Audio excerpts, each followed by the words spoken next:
Those F-35s are being flown out of this airfield in Puerto Rico. It's a base the Navy shut down more than 20 years ago, but it is back and operational. We want peace, liberty, and justice for the great people of Venezuela, and that includes many from Venezuela that are now living in the United States. More than 5,000 U.S. troops are mobilizing in Puerto Rico as Nicolas Maduro's capture sends shockwaves across the region.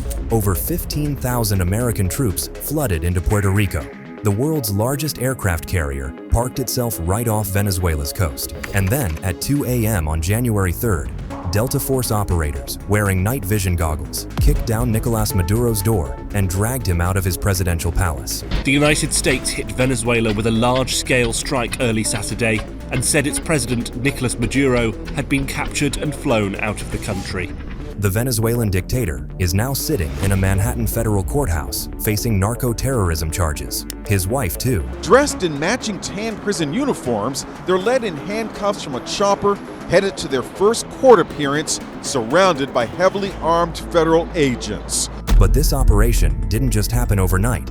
For months, America built the most powerful military force the Caribbean has seen since the Cuban Missile Crisis, and the aftermath is exposing just how deep Venezuela's poison runs through American streets. Nicolas Maduro had multiple opportunities to avoid this. He was provided multiple very generous offers, and chose instead to act like a wild man, chose instead to play around.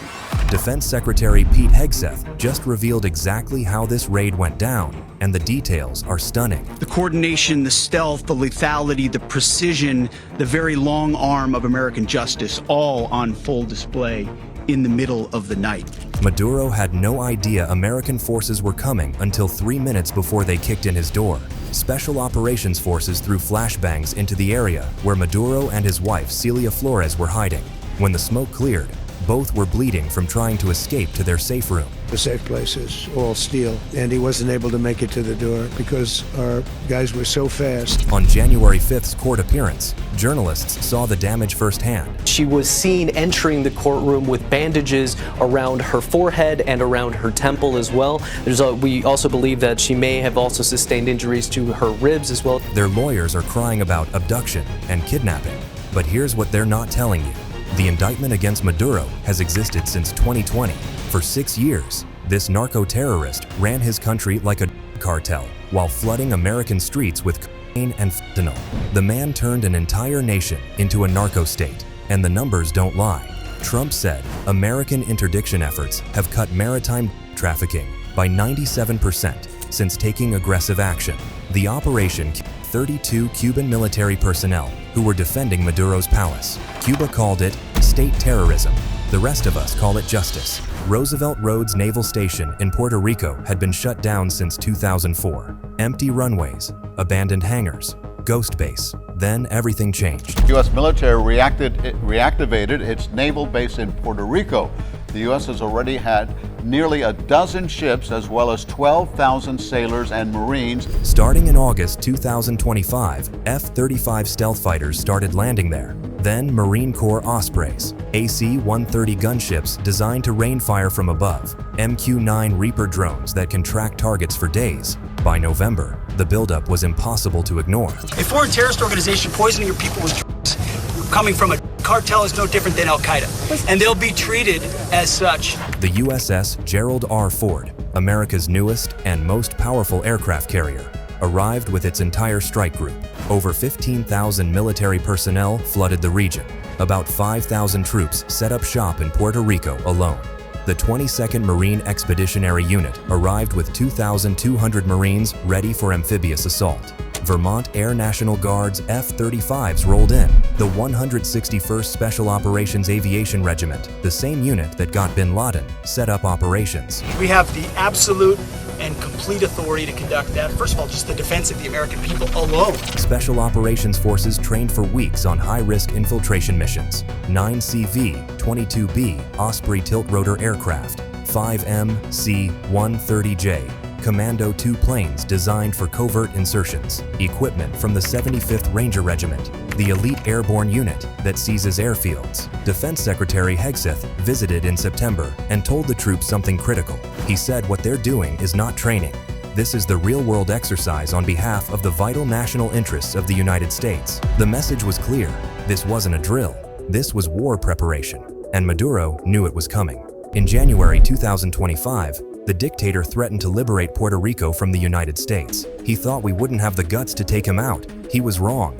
Now here's where it gets even worse. The indictment against Maduro doesn't just charge him with trafficking. It names him as the controller of Tren de Aragua, the Venezuelan super gang that's been terrorizing American cities. What are the biggest threats that you see to New York and your safety?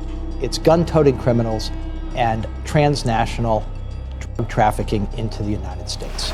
Trump has been saying this for months. The administration designated Tren de Aragua as a foreign terrorist organization acting under Maduro's direct orders. Critics said he was exaggerating.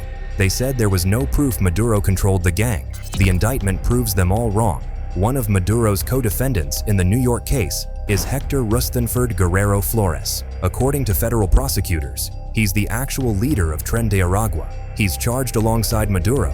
Same indictment, same conspiracy. Second thing, you've heard me talk about it, and gun crime is way down in the city.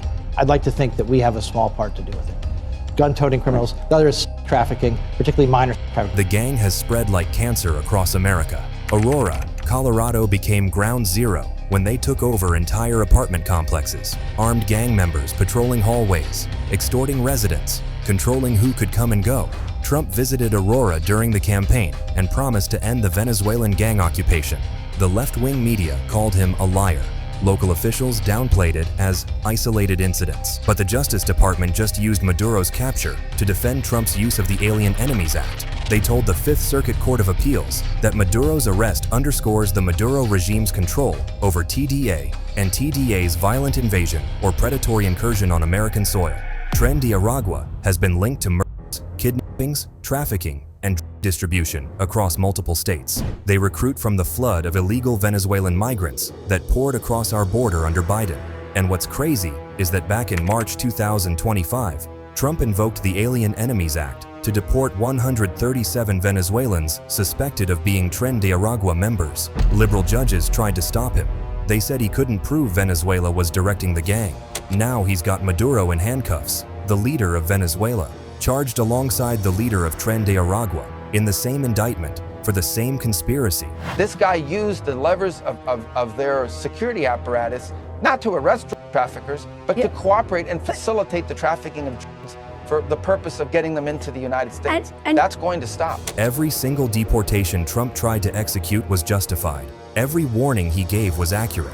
And now, the courts have to eat their words. At his first press conference after the raid, Trump dropped another bombshell. We're going to make sure it's run properly. We're going to rebuild the oil infrastructure, which will cost billions of dollars. It'll be paid for by the oil companies directly. Not advise, not support, run. The implications are massive. Venezuela sits on 303 billion barrels of proven oil reserves. That's the largest in the world. Bigger than Saudi Arabia, bigger than Russia, bigger than anyone. But under Maduro's socialist regime, Venezuela earned only $4.05 billion from oil exports in 2023. Saudi Arabia earned $181 billion. The US earned $125 billion. Russia earned $122 billion. Venezuela's oil wealth has been locked down by corruption, mismanagement, and US sanctions. Trump's move changes everything. He said American oil companies will get access to develop Venezuela's resources properly. Very large United States oil companies, the biggest anywhere in the world, go in, spend billions of dollars, fix the badly broken infrastructure. Critics are screaming about imperialism. Russia and China called it cowboy behavior at the UN Security Council. They demanded Maduro's immediate release. But here's what they're not saying. For years, China and Russia propped up Maduro's regime. They gave him billions in loans. They helped him avoid sanctions. They enabled his narco-state to keep poisoning America. Now, that support means nothing. Trump sent a message to every two-bit dictator on earth. If you flood America with and criminals, we will come for you. We will remove you. And we will take control of your country until the mess is cleaned up. First attack was so successful, we probably don't have to do a second, but we're prepared to do a second wave, a much bigger wave, actually. Venezuelan opposition leader Maria Corina Machado praised Maduro's capture, but Trump made clear she won't be taking over. He said she lacks the support and respect needed to lead Venezuela right now. Instead, interim president Delcy Rodriguez is in charge. Machado herself called Rodriguez one of the main architects of Maduro's crimes. The situation is messy. Venezuela's government is in chaos. The military is fractured. Nobody knows who's really in control. For many Venezuelan refugees, there have been celebrations over what's been happening. Demonstrators have gathered from Miami to Spain to voice their support for the U.S. intervention. That's exactly why Trump said, America will run things. Someone has to restore order. Someone has to stop the drug trafficking.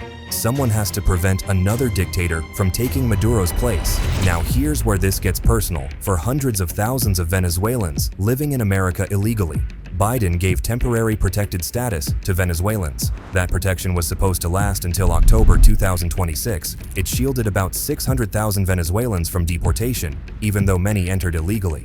But Homeland Security Secretary Kristi Noem just changed the game. She announced Venezuelans can apply for asylum instead of relying on TPS. It means that your free pass is over. You need to prove you deserve to stay here legally. And here's the reality. Most won't qualify. Real asylum seekers are fleeing direct persecution. They have documentation. They have proof. They're not just economic migrants who walked across the border because things were tough back home. Trump's mass deportation operation was dubbed Operation Aurora after the Colorado City Tren de Aragua took over. ICE has been conducting raids in Denver and Colorado Springs, high-profile operations targeting gang members and criminal aliens. The Miami mayor is begging Trump to reinstate Venezuelan TPS. He says ending it was reckless, dangerous, and wrong. But that's because Miami has a massive Venezuelan population that votes. It's politics, not policy. The facts are simple. Maduro used migration as a weapon. He deliberately emptied Venezuela's prisons and sent the inmates north. He released gang members and told them to go to America. He exported his crime problem to become our crime problem. Venezuela's homicide rate dropped while America's Venezuelan gang problem exploded. That's not a coincidence. That's a strategy. And now that strategy is backfiring spectacularly. Crimes against Americans and narco trafficking into the United States, killing hundreds of thousands of people every year. With Maduro gone, there's no more excuse. Venezuela is no longer run by a narco dictator. The persecution these migrants claim to flee from is over. They can go home now and help rebuild their country under new leadership. ICE is preparing for the largest deportation operation in American history. Flights are being scheduled, detention centers are being expanded, and Venezuela is about to receive hundreds of thousands of its citizens back. We can't take a chance that somebody else takes over Venezuela that doesn't have the good of the Venezuelan people in mind. Had decades of that.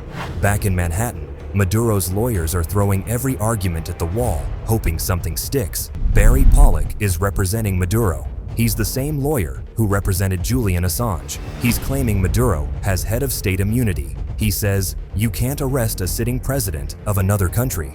The argument is technically correct under international law. Heads of state traditionally get immunity from foreign prosecution. It's a principle that goes back centuries. We are just going to focus on the charges that you're confronting and the evidence concerning those charges. We don't care about whether or not your capture was lawful or unlawful. But here's the problem. Maduro's not a legitimate head of state. He stole Venezuela's 2024 election. The international community doesn't recognize his presidency. The US certainly doesn't. US Ambassador to the UN made this crystal clear at the Security Council meeting, that there is no war against Venezuela or its people. We are not occupying a country. I don't think he's entirely got the message that he is no longer the president of Venezuela. He said that he is innocent. His demeanor in court was very much still of somebody who considers himself a world leader. If he's a prisoner of war, then Geneva Conventions apply. He's entitled to humane treatment and eventual release. His lawyers are trying to use this argument to get him out. But here's why it won't work. POW status requires that you're a combatant in an armed conflict between states. The US hasn't declared war on Venezuela. This was a law enforcement operation to arrest an indicted narco-terrorist. Judge Alvin Hellerstein is presiding over the case. He's 92 years old and has been on the bench for decades. In April 2024, he sentenced retired Venezuelan General Cliver Alcala to more than 21 years in prison for trafficking. That's one of Maduro's co-defendants from the same conspiracy. The precedent is already set. Maduro's co-conspirators have already been convicted. The evidence has already been presented. This trial is going to be a bloodbath for the defense. He has factories where he makes cocaine, and yeah, I think I stick by my first statement. He's making cocaine, they're sending it into the United States, so he does have to watch his. Maduro's next court date is March 17th. That gives his lawyers 2 months to file their motions challenging the legality of his arrest. Maduro's capture marks the end of Venezuela's narco-state and the beginning of American-controlled reconstruction. Will Trump's military strikes finally crush the cartels poisoning America? Or will the next narco-terrorist rise to take Maduro's place? Drop your thoughts in the comments below. And don't click away yet. We've got more breaking stories you need to see on your screen right now.